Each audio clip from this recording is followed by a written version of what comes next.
என்ன பார்க்க போகிறோன்னா WPL 2025 ஃபிஃப்த்து மேட்ச்சு குஜராத் ஜெயின்ஸுக்கும் மும்பை இந்தியன்ஸுக்கும் நடக்கக்கூடிய மேட்ச் 18 பிப்ரவரி 7:30க்கு சேம் அதே கிரவுண்டில் தான் இந்த மேட்ச்சும் நடத்துகிறாங்க. Vadodara international cricket stadium. அதுக்கப்புறமா மும்பை, பெங்களூர், லக்னோவில் மேட்சஸ்ன்றது நடக்கும். இதே தான் நான் முன்னாடி வீடியோலையுமே சொல்லியிருப்பேன். இதுதான் இவங்களோட கான்செப்ட். குறைவான மேட்சஸ் தான். ஸோ ஸ்டார் பிளேயர்ஸை சம் டீம்ஸில் ஃபஸ்ட்டு ஒரு மேட்ச் 2 மேட்ச்சுக்கு பெஞ்சில் வைக்கிறாங்க. பட் இந்த 2 டீமுமே மேட்சஸ் ஆடி இருக்கிறதுனால நமக்கே லைனப் தெரியும். பட் இருந்தாலும் ஆன் டைமில் பிளேயிங் லோன்றது ரொம்ப முக்கியம். அதை தெரிஞ்சுக்கோங்க. நியூ ஃபேண்டசி பாயிண்ட் சிஸ்டம் தான் இப்போதைக்கு போயிட்டுருக்கு. ஒரு சில ஆப்ஸில் பெரிய ஆப்பு, அதுக்கப்புறம் ஒரு சில ஃபேப் லோன் ஃபாலோ பண்ணுறாங்க. இன்னும் எந்தெந்த ஆப்ஸ் ஃபாலோ பண்ணுறாங்கன்னு தெரியல. கண்டிப்பாக எல்லா ஆப்ஸ்லையுமே நியூ பாயிண்ட் சிஸ்டம் வந்துடும். அடுத்து சாம்பியன்ஸ் ட்ராஃபி, IPL எல்லாத்துக்கும். ஸோ பார்ப்போம் அவங்களோட இதை ஃபாலோ பண்ணுறாங்களா, இல்லை எங்களுக்கு தனி பாயிண்ட் சிஸ்டம் இருக்குது நாங்கள் இதையே ஃபாலோ பண்ணுறான்னு ஒரு ஆப்பும் கொண்டு போகிறாங்களா. எது எப்படி ஃபாலோ பண்ணாலும் நம்ம கரெக்டாக டீம் எடுத்தால் எந்த பாயிண்ட் சிஸ்டம் இருந்தாலும் வின் பண்ணலாம். அது போக போக நம்மளுக்கே புரியும். பேட்டர்ஸு நியூ பாயிண்ட் சிஸ்டம் நானே சொல்லியிருப்பேன். பட் ஆனால் அப்படி இல்லை. டக்குன்னு ஒரு பவுலர்ஸ் நிறையா விக்கெட் எடுத்தால் அவங்களுக்கும் பாயிண்ட்ஸ்ன்றது கிடைக்கிது.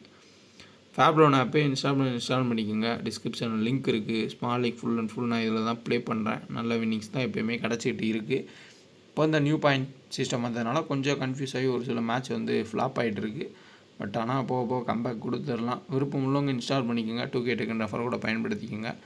ஒரு கேப் விட்டு ஹெட் 4 ஹெட் 3ல் ஜாயின் பண்ணுங்கள். ஈஸியாகவே ஜெயிக்கலாம். இப்போது நம்ம குஜராத் ஜெயின்ஸுக்கும் மும்பை இந்தியன்ஸுக்கும் நடந்த மேட்ச்சில் ஸ்கோர் கார்டு அனலைஸ் பார்ப்போம். இதில் முக்கியமான ஒரு ட்ரிம் கார்டு என்னென்னா ஹேமலை தான். கன்சிஸ்டண்ட்டாக ஃப்ளாப் ஆகக்கூடிய ஒரு பிளேயர். ஆனால் MI கூட ஒரு டீசென்ட் இன்னிங்ஸ் ஆடி இருக்காங்க. பெத்மோனி கன்சிஸ்டண்ட்டாக பெர்ஃபார்ம் பண்ணக்கூடிய பிளேயர். அவங்க அப்பையும் கன்சிஸ்டண்ட்டாக ஆடி இருக்காங்க. தனுஜா கன்வர் பேட்டிங்கில் ஓரளவுக்கு decent innings. Beth Mooney 24, Harmanpreet Kaur 46, Harmanpreet Kaur 95 run. கன்சிஸ்டண்ட்டாக பர்ஃபார்மன்ஸ் கொடுத்துட்ருக்கூடிய ஹர்மன்பிரீத் கவுர் அப்பையும் இந்த டீம் கூட ஆறப்போ நல்லா ஆடிருக்காங்க. Tanuja Kanwar 2 wicket, Tanuja Kanwar 1 wicket. So Tanuja கன்வருக்கு விக்கெட் டேக்கிங் மாதிரி தான் அவங்க போடுற எல்லா பாலுமே இருக்கும். ஆனால் ஒன்று கேட்ச் ட்ராப் ஆகும். ஏதோ ஒரு அவங்களோட அன்லக்கினால் விக்கெட் இல்லாமல் போயிருப்பாங்க. ஆனால் கண்டிப்பாக விக்கெட் எடுக்கக்கூடிய ஒரு பிளேயர் தான் அவங்க. லோ பர்சன்டேஜும் இருப்பாங்க. நம்ம பிக் பண்ணிக்கிறது பெட்டர். அமிலியாக்கர் 31, நாட் சிவர் 22, அமிலியாக்கர் 4 விக்கெட்டு, இஸ்மாயில் 3 விக்கெட்டு, நாட் சிவர் 1 விக்கெட்டு. ஸோ அந்த MIயோட கான்செப்டே 2 பேர் பேட்டராகவும் மீதி இருக்க 2 பேர் பவுலராகவும் ஒரு 3 பேர் ஆல்ரவுண்டராகவும் விளாட்றாங்க. இதுதான் இவங்களோட ஒரு ஃபார்முலா. இது தொடர்ந்து போன சீசன்லேருந்து இந்த சீசன் வரையும் நடைமுறையில் தான் இருக்குது. அதை நான் தெளிவாக ஃபஸ்ட்டு வீடியோவிலே சொல்லியிருப்பேன். DCMI ஆடுறப்பையும் அதில் ஒரு சிலர் என்ன சொல்லியிருந்தீங்கன்னா அப்படி இருக்காது ப்ரோ, இவங்களுக்கு ஒரு கட் ஆகும், அவங்களுக்கு ஒரு கட் ஆகும்னு. அப்படிலாம் இல்லவே இல்லை. மெல்பர்ன் ரெனகேட்ஸ் உமன்ஸ்னு ஒரு டீம் இருக்கும். அந்த டீமோட ஸ்கோர் கார்டை நீங்கள் போய் எடுத்து பாருங்கள். கேப்சி, சோஃபி மேலினியூ, அதுக்கப்புறம் பார்த்தோன்னா ஹீலி மேத்யூஸு, டாட்டின்னு. ஸோ இந்த 4 பேருமே பேட்டிங்கும் பிடிச்சிப்பாங்க, பவுலிங்கும் போட்டுருவாங்க. WBPL ஃபாலோ பண்ணவங்களுக்கு நல்லாவே தெரியும். கடைசியில் அந்த டீம் தான் கப்புமே அடிச்சிச்சு.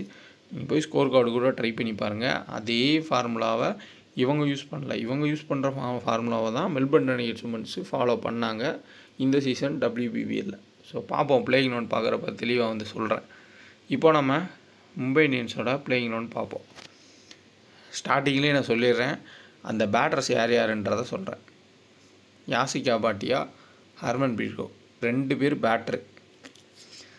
இங்கே இஸ்மாயில், சாய் கைசர் 2 பேர் பவுலர். முடிஞ்சிச்சு. ஸோ அந்த 2 பேட்ரு, இந்த 2 பவுலரு. அதுக்கப்புறமா உங்களுக்கு ஆல்ரவுண்டர் நாட் சிவர் பெயிண்ட்டு, அமிலியாக்கர், ஹீலி மேத்யூஸ். ஆஸ்கேனரையும் உள்ளே சேர்த்துட்டா இன்னும் பிரமாதமாக இருக்கும். அவ்வளோதான், முடிஞ்சிச்சு. வேர்ல்டில் இருக்க எல்லா பெஸ்ட் ஆல்ரவுண்டரும் ஒரே டீமில் இருப்பாங்க. சிம்பிளான ஒரு லாஜிக்கு. ஸோ அதுக்கான நடவடிக்கையும் சப்போஸ் அவங்க ரிலீஸ் பண்ணாங்கன்னா எடுத்துருவாங்க ஆஸ்கேனரையும். அப்படி எடுத்துட்டாங்கன்னா கிட்டத்தட்ட வேர்ல்டுலேயே இருக்க 4 பெஸ்ட்டு ஆல்ரவுண்டர்ஸு. இன்னும் சோஃபி டிவேனியோ இல்லை இன்னொரு பிளேயரையும் உள்ளே எடுத்துகிட்டு வந்துட்டால் கூட கரெக்டாக இருக்கும். பட் ஆனால் அவங்க பியூர் ஃபாஸ்டிங் பவுலிங்காண்டி இஸ்மாயிலையும் எடுத்திருக்காங்க. ஸோ மேபி ஏதோ அசோசியேட் நேஷன்ஸில் ஏதாவது ஒரு டீமில் ஒரு நல்ல ஆல்ரவுண்டர் தான் அவங்களையும் எடுத்துட்டா எத்தனை வருஷம் ஆனாலும் இந்த டீம் தான் ஜெயிக்குன்ற மாதிரி ஒரு டீமை செட் பண்ணிடுவாங்க. பட் போன டைம் RCB தான் வின் பண்ணாங்க இந்த டீம் இருந்துமே. இருந்தாலும் சொல்கிறேன், இப்படி தான் ஒரு டீம் இருக்குன்றத. இப்போ நம்ம நெக்ஸ்ட்டு பிளேயிங் லோனை பார்ப்போம். குஜராத்தோட பிளேயிங் லோனில் ஆஸ்கேனரு பக்காவான ஒரு ஆல்ரவுண்டரு, டாட்டின் ஒரு பக்காவான ஆல்ரவுண்டரு, லாரா உல்வெட்டு, பெத்மோனி, மேபி லித்ஃபீல்ட் ஆடினாலும் ஆடலாம், அதை ஆன் டைம் பார்த்துக்கோங்க. தயான் ஹேம்லதா, அடுத்து சிம்ரன் ஷேக், பிரியா மிஸ்ரா, அதுக்கப்புறம் ஸ்டக்ரி, தனுஜா கன்வர், இவங்க 3 பேரை ஒரு மெயின் பவுலர்ஸாக நம்பி போகிறாங்க இந்த டீமு. அதுவுமே பர்ஃபெக்டாக தான் இருக்குது. மற்றபடி இவங்க 2 பேருக்கும் மாற்றங்கள் வரலாம், அது ஒவ்வொரு மேட்சை பொறுத்து அவங்க மாற்றிப்பாங்க. ஸோ இந்த தரப்பில் உங்களுக்கு 4 ஓவர்ஸ் கோட்டாவில் ஆஸ் கன்னர் புல் பண்ணிடுவாங்க, தனுஜா கன்வர் புல் பண்ணிடுவாங்க, அதுக்கப்புறம் ஸ்டாகரி புல் பண்ணிடுவாங்க. அடுத்ததான் வந்து டாட்டின் பவுல் பண்ணுறதுக்கான சான்ஸ் இருக்கும். மீதி ஓவர்ஸை பிரியா மிஸ்ரா, அதுக்கப்புறம் கௌதமோ இல்லை வேறு யாராவது பவுல் ஆடினாங்கன்னா அவங்க கம்பைன் பண்ணி பவுல் பண்ணுறதுக்கு சான்ஸ் இருக்கும். இப்போது எம்ஐயோட பேட்டிங்கில் பார்ப்போம். ஹேலி மேத்யூஸு ஃபஸ்ட்டு பாலோ செகண்ட் பாலோ டக்கு, ஆனால் எப்படியோ ஓவர் போட்டு 2 விக்கெட்டு பிடிச்சிடுறாங்க, பாயிண்ட் நமக்கு கிடச்சிருது. அமலே அக்கீர் பேட்டிங் வந்தால் ஒரு 10 ரன்னு எப்படியாச்சும் மினிமம், எனக்கு தெரிஞ்சு அவங்க கடைசி ஒரு 20 இன்னிங்ஸில் விக்கெட் எடுக்காத இன்னிங்ஸ் இருக்காது, அந்த மாதிரி ஒரு 2 விக்கெட்டுன்றதை எடுக்கிறாங்க. ஃபஸ்ட்டு பவுல் பண்ணால் செகண்ட் பவுல் பண்ணாலும் அமலே அக்கீர் ஃபஸ்ட்டு பவுல் பண்ணால் டெத்தில் போகிறதுக்கும் வாய்ப்புகள் இருக்குது. நாட் சிவர் செகண்ட் இம்பார்ட்டன்ட் மெயின் பேசராக ஆடுறாங்க இஸ்மாயிலுக்கு அப்புறம். அப்போ 4 ஓவர்ஸ் இவங்க முடிப்பாங்க, பேட்டிங்கும் ஒன்று வராங்க, ஃபார்முக்கு திரும்பியிருக்காங்க. அப்போ அதையும் யோசிச்சுக்கோங்க. ஸோ அமலே இந்த மேட்ச்சே எப்படி இருக்கும் அப்படின்னா, போன மேட்ச் மாதிரி இருக்காது. இந்த மேட்சேவும் கேப்டன் வைஸ் கேப்டனை கரெக்டாக போட்டால் வின் பண்ணான்ற ஒரு கான்செப்ட் தான் இருக்கும். ஹேலி மேத்யூஸா, நாட் சிவரா, அமலே அக்கீரா, இதுக்குள்ளே கரெக்டாக கேப்டன் போடணும். இதில் ஆஸ் கன்னர் வேறு இருக்காங்க. இந்த 4 பேர்த்துக்குள்ளே நம்ம கரெக்டாக யோசிச்சு கேப்டன் கேப்டன் போட்டால் ஜெயிக்கலாம். அப்படி தான் வந்து இந்த மேட்சே இருக்கும். ஏன்னா அவ்வளோ பெர்ஃபார்மன்ஸ் அவங்களே கொடுப்பாங்க, பேட்டிங்கும் ஆடுவாங்க, பவுலிங்கும் வந்து 4 ஓவர்ஸ் முடிப்பாங்கன்றதுனால கண்டிப்பாக இந்த 4 பேர்த்துக்குள்ளே கரெக்டாக நம்ம கேப்டன் கேப்டன் கொடுத்தா வின் பண்ணலாம். இதில் ஆஸ் கன்னர் ஃபஸ்ட்டு பவுல் பண்ணால் டெத்தில் போடுவாங்க. இப்போ பேட்டிங்கில் நல்ல ஃபார்மில் தான் இருக்காங்க. ஆனால் என்ன ப்ராப்ளம்னா, ஆஸ் கன்னர் அமலே அக்கீருக்கு எதிராக நிறைய டைம் அவுட் ஆகி நம்ம பார்த்துருக்கோம். இப்போ அமலே அக்கீருக்கு பேட்டிங் ஆர்டர் டவுனில் வருது. சப்போஸ் அமலே அக்கீர் ஃபஸ்ட்டு பவுல் பண்ணி ஒரு விக்கெட் எடுக்கிறாங்க, இல்லை விக்கெட் எடுக்கலை, பேட்டிங் வந்தால் அடிச்சாகணும் அப்படின்ற கட்டாயம் அப்படின்னு பார்த்தோம்னா அவங்க பேட்டிங் ஆர்டர் ரொம்ப டவுனில் போகும். சப்போஸ் மேலே இருக்கவங்களே பேட் பண்ணி முடிச்சிட்டாங்கன்னா அமலே அக்கீருக்கு சான்ஸே கிடைக்காது. ஆனால் உங்களுக்கு ஆஸ் கன்னருக்கு டபுள் ஆப்ஷன் இருக்குது, பேட்டிங் கண்டிப்பாக கிடைக்கும். அதோட ஹேலி மேத்யூஸ் கண்டிப்பாக பேட்டிங் ப்ளஸ் பவுலிங்கும் கொடுப்பாங்க. சேம் டாட்டினும் அதே கேட்டகரி தான், டபுள் ஆப்ஷன். இந்த 4 பேர்த்துக்கு அப்புறம் 5வது ஆப்ஷனாக நம்ம டாட்டினை பார்க்கலாம். ஸோ இந்த 5 பேர் வந்து பக்காவான ஒரு கேப்டன் சாய்ஸ். 6th ஆப்ஷனாக பெத் மோனி. இப்போது யாசிகா பாட்டியாவை பிக் பண்ணுவோமா வேணாமான்னு நிறைய பேருக்கு குழப்பங்கள் வரும். விக்கெட் கீப்பிங்கில் அவங்களுக்கு பாயிண்ட்ஸுன்றது கிடைக்கும்.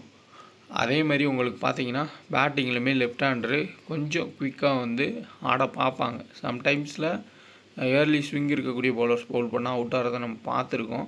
சேம் இந்த சைடில் உங்களுக்கு மிரட்டலான ஸ்விங் பவுலர்ஸ் கிடையாது. அதனால் கண்டிப்பாக யாசிகா பாட்டியா இந்த மேட்ச்சில் ஒரு குட் இன்னிங்ஸ் ஆடுறதுக்கு சான்ஸ் இருக்கும். அமலே அக்கீரோட பேட்டிங் பாயிண்ட்ஸ் குறையலாம். So Hayley Matthews captain, as கன்னர் வைஸ் கேப்டனோ, இல்லை நாட் சிவர் கேப்டனோ, இல்லை ஹேலி மேத்யூஸ் வைஸ் கேப்டனோ போயிட்டு அதுக்கப்புறம் அமலே அக்கீர்னு போகிறது பெட்டராக இருக்கும். சாய்கா இசாக் பயங்கரமாக அடி வாங்குறாங்க. ஸோ இந்தியன் டீமில் எடுத்தாங்க, அதுக்கப்புறம் டோட்டலாக ட்ராப் பண்ணாங்க. அவங்களோட புவர் ஃபார்ம் கண்டினியூ ஆகுது. இஸ்மாயிலோட பவுலிங் ரொம்பவுமே சிறப்பாக இருக்குது. ஆல்ரெடி லாரா உல்வெட்டு ரொம்ப கஷ்டப்பட்டுருக்காங்க. பெத் மோனி மட்டும்தான் நல்ல பர்ஃபார்மன்ஸு. அடுத்து தயான் ஹேம்லதாவுமே புவர் பர்ஃபார்மன்ஸ் தான். அடுத்து ஆஸ் கன்னரு, டாட்டின்னு, ஹேர்லி டோல். ஸோ இந்த மிடில் ஆர்டர் ஃபுல்லாமே ரொம்ப வந்து அடிக்க போகிறாங்க. ஸோ அவங்களாம் பேட்டிங் வர டயத்தில் தான் அமலே அக்கீரோட பவுலிங்கே வரும். அப்போ அவங்க ரொம்ப ஆசை காட்டி தூக்கி போடுவாங்க, அதில் விக்கெட்ஸுன்றது கிடைக்கும். ஸோ இந்த 3 பேருமே சூப்பர் கேப்டன் தான். அந்த டயத்தில் உங்களுக்கு யாரை தோணுதோ அவங்களுக்கு கேப்டன் கொடுத்துக்குங்க. அதேமாதிரி ஆஸ் கன்னரை அதுக்கப்புறமா பார்த்துக்கோங்க. எம்ஐயோட டீமில் இருக்கக்கூடிய பிளேயர்ஸை கேப்டன்ஷிப் கொடுத்ததுக்கப்புறம் ஆஸ் கன்னரை வந்து ட்ரை பண்ணுறது தான் எனக்கு தெரிஞ்சு ஒரு பெட்ரு. ஒரு டிஃபரன்ஷியல் ஆப்ஷனை வேணால் தனுஜா கன்வரை பிக் பண்ணிக்கோங்க. சப்போஸ் இவங்க ஃபஸ்ட்டு பேட் பண்ணி அடிக்கணும்னு பார்த்தாங்கன்னா கொஞ்சம் குயிக்காக அடிக்க பார்ப்பாங்க. அப்போ தனுஜா கன்வர் ஒரு 2 விக்கெட் வரை எடுக்கலாம், ஒரு லோ பர்சன்டேஜ் பிக்காகவும் இருப்பாங்க. ஸோ அதனால் தனுஜா கன்வர் ஒரு டீசெண்டான ஒரு ஆப்ஷன். நெக்ஸ்ட்டு ஹை ரிஸ்க் எடுக்கிறவங்க ட்ராப் பண்ணணும்னு நினச்சிங்கன்னா லாரா உல்வெட்டை ட்ராப் பண்ணுங்கள், இஸ்மாயிலுக்கு எதிராக அவுட் ஆகுன்ற கான்செப்டில். அது போக ஒரு ரிஸ்க்கான ஆப்ஷனாக நீங்கள் ட்ரை பண்ணணும்னா சஞ்சனாவை ட்ரை பண்ணி பார்க்கலாம் ஒரு சில டீம்ஸில். ஸோ இந்த 3 பேர், அதுக்கப்புறம் ஆஸ் கன்னர் 4 பேர், 5வது ஆளாக டாட்டின் இவங்களுக்கு கொடுங்க. ஜிஎலுக்கு ஸ்பெஷலாலாம் கேப்டன்லாம் கொடுக்க தேவையில்லை. ஃபஸ்ட்டு பவுல் பண்ணாலும் செகண்ட் பவுல் பண்ணாலும் இந்த முக்கியமான பவுலர்ஸை நம்ம பிக் பண்ணிக்கிறது இம்பார்ட்டன்ட். அதில் இஸ்மாயில் வந்து கீ பவுலர். சேம் இந்த சைடில் உங்களுக்கு தனுஜா கன்வர். ரிஸ்க் எடுத்து போகிறவங்க ஸ்டாகரியை ஃபஸ்ட்டு பவுல் பண்ணாலும், பிரியா மிஸ்ராவும் செகண்ட் பவுல் பண்ணாலும் ட்ரை பண்ணுங்கள். மற்றபடி இவங்க இந்த 5 பேர் மட்டும் தான் வந்து பவுல் பண்ணுவாங்க. தேவைப்பட்டால் சஞ்சனா 1 ஓவரோ இல்லை 2 ஓவரோ பவுல் பண்ணலாம். சாய்கா இசாக்கை தூக்கிட்டாங்க, அந்த இடத்துல வேறு பிளேயர் கொண்டு வராங்கன்னா பாருங்கள், அந்த யார் வந்து அவங்களுக்கு பதிலாக ப்ளே பண்ணுறாங்களோ அவங்கள நீங்கள் ஒன் சைட் டீம் காம்பினேஷன் எடுத்திங்கன்னா எடுத்துக்கோங்க. பட் விக்கெட் கிடைக்க போகிறது என்னமோ இந்த 3 ஆல்ரவுண்டருக்கு தான் விக்கெட்டுன்றது கிடைக்கும். அதேமாரி இந்த சைடில் ஆஸ்கான டாட்டின் தான் பேட்டிங் ப்ளஸ் பவுலிங்கு இருக்காங்க. இந்த மேட்ச் இப்படி தான் இருக்கும். இதுக்கு முன்னாடி ஆர்சிபி டிசி மேட்ச் அப்படி இருந்திருக்காது. ஏன்னா டிசியில் உங்களுக்கு ஆல்ரவுண்டர்ஸ் இருப்பாங்க, ஆர்சிபியில் ஆல்ரவுண்டர்ஸ் குறைவாக இருப்பாங்க. ஆனால் இங்கே ஸ்டார் பிளேயர்ஸை நம்பி தான் இந்த 2 டீம்லையுமே இருக்காங்க. ஒரு டீமில் 2 ஸ்டார் பிளேயரு, சேம் இந்த சைடில் உங்களுக்கு 3 ஸ்டார் பிளேயர், 3 ஆல்ரவுண்டர்ஸ் 3 பேருமே. ஸோ அதுவுமே இருக்குது. சேம் மும்பை வந்து ஃபஸ்ட்டு மேட்ச்சில் அவுட் ஆன விதங்கள்லாம் பார்த்தோம்னா ரன் அவுட்ஸ் ஆகியிருந்தாங்க. அதேமாரி மீடியம் பேசர்ஸ் தான் அதிகமான அவுட்டுன்றது தான் கொடுத்துருக்காங்க. டாட்டின் ஒரு முக்கியமான ஒரு பேசராக இருப்பாங்க. அடுத்ததாக வந்து ஸ்டக்கரே எனக்கு தெரிஞ்சு கன்சிஸ்டண்ட்டாக விக்கெட் எடுக்கான வாய்ப்புகள் இருக்கும். ஸோ அதனால் அவங்களையும் யோசிச்சுட்டு பிக் பண்ணிக்கோங்க. ஜிஎல்ல வேணால் கேப்டன்ஸ்க்கு வெத்மோனியை கொடுத்து பாருங்கள். டிஃபரன்ஷியல் ஆப்ஷனாக ஹேமலதா, ஏதாவது ஒரு சில ஆப்ஷனை வந்து நீங்கள் ட்ரை பண்ணலாம். மும்பையில் உங்களுக்கு ஒரு ரிஸ்கியஸ்ட் ஆப்ஷனாக ஒரு யாசிகா பாட்டியாக பதிலாக ஒரு சஞ்சனாவை பிக் பண்ணால் அந்த இடத்துல பிக் பண்ணிக்கோங்க. ஸோ அமிஜித் கர் ப்ளே பண்ணுவாங்களா அப்படின்றது டவுட்டு தான். அடுத்து கலிட்டா அவங்களுக்கு பவுலிங் கொடுக்குறது டவுட்டு, குப்தாவுக்கு பவுலிங் கொடுக்குறது டவுட்டு தான். ஸோ சேம் இந்த கான்செப்டுக்குள்ளே கேப்டன் போகிறது தான் பெட்ரு. விக்கெட்டு ஸ்லோ டவுன் ஆகிருக்கு. ஸோ கொஞ்சம் கட்டர்ஸ் போடுறவங்க, ஸ்லோவாக போகிறவங்களுக்கு ஹெல்ப் கிடைக்கும், ஸ்பின்னர்ஸுக்கு ஹெல்ப் பண்ணுறது கிடைக்கும். அந்த கான்செப்டில் எடுத்துக்கோங்க. இதுக்கு மேலே இந்த மும்பை மேட்சோட வீடியோஸை நம்ம இழுத்து கொண்டு போகிறது என்ன சொல்கிறதுனே தெரியல. ஏன்னா அந்த டீம் ப்ளே பண்ணாலே 2 பேட்ரு 3 ஆல்ரவுண்டரு 2 பவுலர்னு முடிச்சிடுறாங்க. ஸோ ஆப்போசிட் டீம்லையுமே உங்களுக்கு 2 பேட்ரு அதேமாதிரி 2 ஆல்ரவுண்டர் மாதிரி தான் இருக்காங்க. ஆனால் என்னென்னா இங்கே இந்தியன் ஸ்பின்னர்ஸ் வந்து இருக்கிறதுனால கொஞ்சம் அவங்க சப்போஸ் ஏதாவது லக்கில் விக்கெட் எடுத்தாங்கன்னா வாய்ப்புகள்ன்றது இருக்கும். பட் எம்ஐயில் இவ்வளோ தான் கான்செப்ட், இதுதான் கன்சிஸ்டண்ட்டாக போயிட்டுருக்கு. அதுக்கேற்ற மாதிரி உங்கள் டீம்ன்றதை ஃபாலோ பண்ணிக்கோங்க. ஸோ நெக்ஸ்ட்டு மேட்ச்சில் கண்டிப்பாக ஃபுல் டீட்டெயிலோட வேறு டீம் ஆடுறப்போ தெளிவாக வந்து நம்ம பார்க்கலாம், மூவ் பண்ணலாம். பட் இந்த மேட்ச்சு இவ்வளோ தான். இது அதுக்கேற்ற மாதிரி டீம்ன்றதை பிக் பண்ணிக்கோங்க. டெலகிராமில் ஜாயின் பண்ண நினைக்கிறவங்க டிஸ்கிரிப்ஷன் லிங்க் இருக்குது, கிளிக் பண்ணி ஜாயின் பண்ணிக்கோங்க. ஸோ பார்க்கலாம் நெக்ஸ்ட் வீடியோவில். நம்மளோட டெலகிராம் சேனலில் ஜாயின் பண்ண நினைக்கிறவங்க ஒரிஜினல் சேனல்லாம் செக் பண்ணி ஜாயின் பண்ணுங்கள். இதுதான் நம்மளோட கரெக்டான அட்ரஸ். முன்னாடி நம்ம வின்னிங்ஸ் எல்லாமே வந்து போஸ்ட் பண்ணியிருப்போம், லாஸ்ட்னு அப்டேட் பண்ணியிருப்போம். கன்சிஸ்டண்ட்டாக நம்ம ஸ்மால் லீக் வின்னிங் கொடுத்துட்டு தான் இருக்கோம். இப்போ ரீசெண்ட் டைமாக அதுக்கான எல்லா ப்ரூஃப்மே இருக்குது. ஃபேப் 11 பேட் பால் 11க்கான வின்னிங்ஸை நம்ம போஸ்ட் பண்ணிட்டு தான் இருக்கோம். அதுதான் நம்மளோட ஸ்மால் லீக் டீமுமே. இந்த இடத்துல உங்களுக்கு ஸ்மால் லீக் டீம்னு மென்ஷன் ஆகியே இருக்கும். இதுதான் நம்ம ஸ்மால் லீக் டீம். இதில் ஏதாவது ஒரு சில மாற்றங்கள் நீங்கள் பண்ணணுன்னா பண்ணிக்கோங்க, அதையும் வந்து நீங்கள் பார்த்துக்கோங்க. SIT20 ILT20 BPL எல்லாமே வின்னிங் கொடுத்துருக்கோம். அதேமாதிரி உமன்ஸ் மேட்ச்சுக்கும் கொடுத்துருக்கோம். கண்டிப்பாக இந்த வின்னிங்கிறது அப்படியே கொண்டு போவோம். அதனால் நீங்கள் அதில் ஃபாலோ பண்ணிக்கோங்க. ஏதாவது ஒரு சில மாற்றங்கள் நீங்கள் பண்ணணும்னு நினச்சிங்கனாலும் பண்ணிக்கோங்க, அது உங்களோட விருப்பம்தான் ஒரு சில மாற்றங்கள் பண்ணுறது. இதுக்கு முன்னாடி லாஸ் இருந்துச்சு, நான் அப்போயுமே சொல்லியிருக்கேன் லாஸ் ஆகிருக்குன்னு. இப்போ வின்னும் இருக்குது, அதையும் வந்து நான் சொல்லிடுறேன். ஒரிஜினல் செக் பண்ணிக்கோங்க. ஒன்லி ஃப்ரீ டீம்ஸ் மட்டும் தான் நம்ம கொடுத்துட்ருக்கோம். அதையும் நான் இந்த இடத்துல தெளிவாக வந்து சொல்லிடுறேன். நம்ம நேமை நம்மளோட டெலகிராம் சேனலில் ஜாயின் பண்ண நினைக்கிறவங்க ஒரிஜினல் சேனல்லாம் செக் பண்ணி ஜாயின் பண்ணுங்கள். இதுதான் நம்மளோட கரெக்டான அட்ரஸ். முன்னாடி நம்ம வின்னிங்ஸ் எல்லாமே வந்து போஸ்ட் பண்ணியிருப்போம், லாஸ்ட்னு அப்டேட் பண்ணியிருப்போம். கன்சிஸ்டண்ட்டாக நம்ம ஸ்மால் லீக் வின்னிங் கொடுத்துட்டு தான் இருக்கோம். இப்போ ரீசெண்ட் டைமாக அதுக்கான எல்லா ப்ரூஃப்மே இருக்குது. ஃபேப் 11 பேட் பால் 11க்கான வின்னிங்ஸை நம்ம போஸ்ட் பண்ணிட்டு தான் இருக்கோம். அதுதான் நம்மளோட ஸ்மால் லீக் டீமுமே.